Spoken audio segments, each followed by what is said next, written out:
Hey, it's Living for Gaming here, and today I'm showing you my Commodore 64, sitting right here.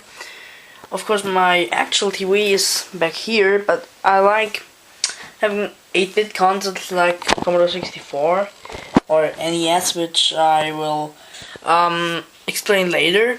I like having them on an old TV because they're made for these TVs, these old ones, and they have the best performance on these. So, okay, let's start off. What do you got with the thing? I mean, if you think this is the keyboard, no, this is actually the console, and it's built in the keyboard, so you see it's really thick. Yeah, that's because it's in there. It's a whole computer, of course, without any like disk drive or cassette recorder thing. You can't do a lot of, you know. So here's a disk drive. I mean, this is huge. Wait a second. Here, a standard 30cm ruler. It's longer than this. This is insane.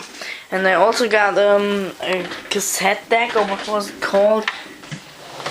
I think somewhere here. Yeah, here it is. Probably just like insert like game cassettes in here, just like really from like an audio cassette in here with game, and it takes really long to load, and I don't have any of these. I think I have many which were actually on these, but they were cracked and now are on these things, floppy disks, which just pop in here. I got a little label here, best games. I made this for myself with all the great games I got with the thing. I mean, for like $50, I got the whole console, this TV, the floppy drive, the cassette recorder, and like 48 games, or discs with more than one game on them. And these are the best ones. But first of all, let's go to the operating system. It's Commodore 64 Basic version 2. The version 1 was, I think, the 1977 Commodore computer. I don't know what exactly was that, but okay. So basically, you can write little programs very easily. Like if you type 10, print,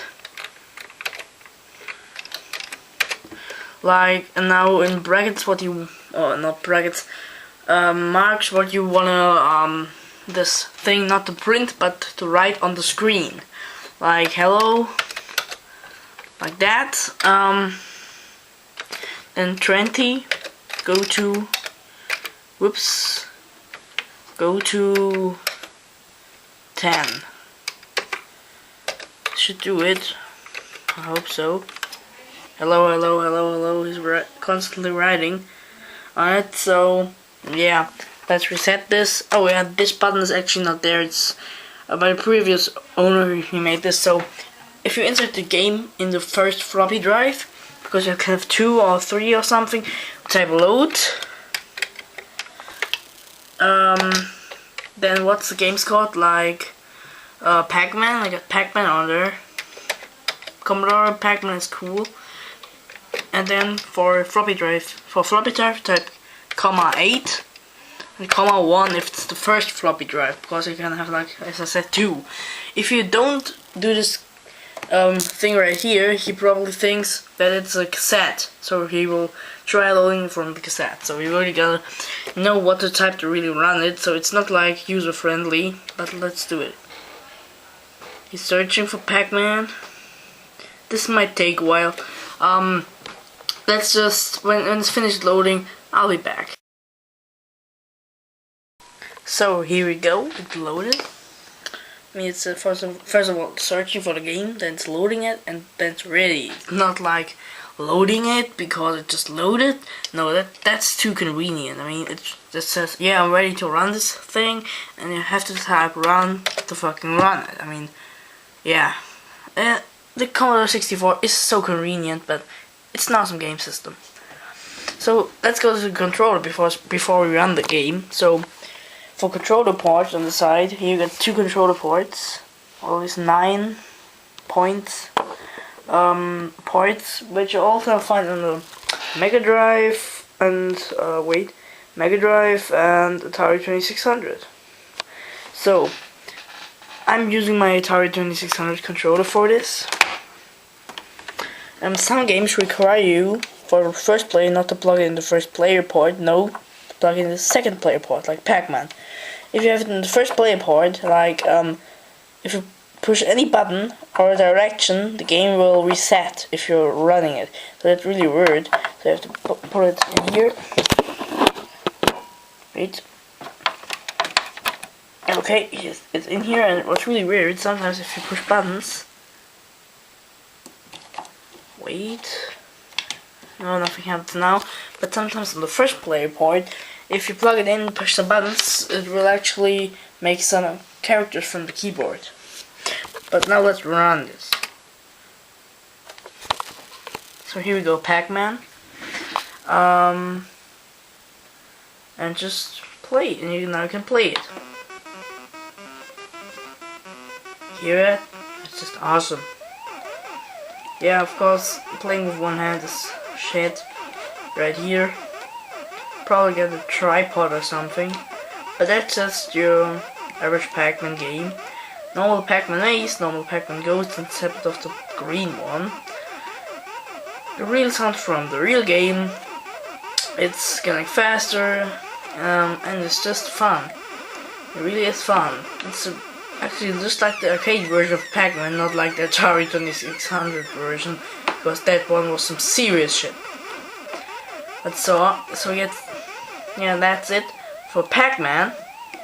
But now let's see another game, developed I think by Activision or something. So you just shut down and load another game from the disk or floppy disk or whatever. So let's load Ski. It's actually skiing, but I just refer it to Ski to make it shorter for typing. So it's searching, loading.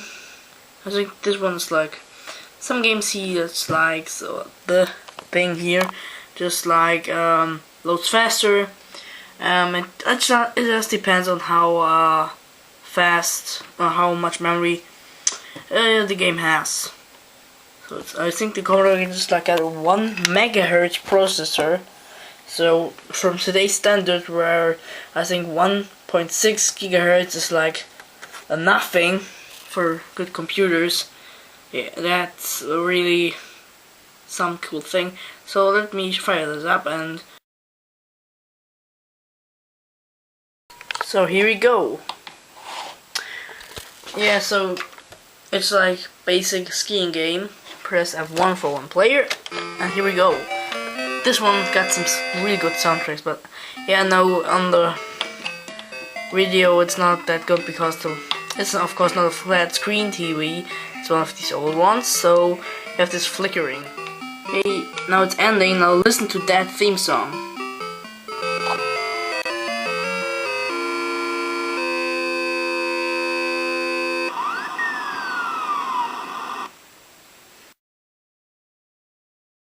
Yeah, that theme song's awesome.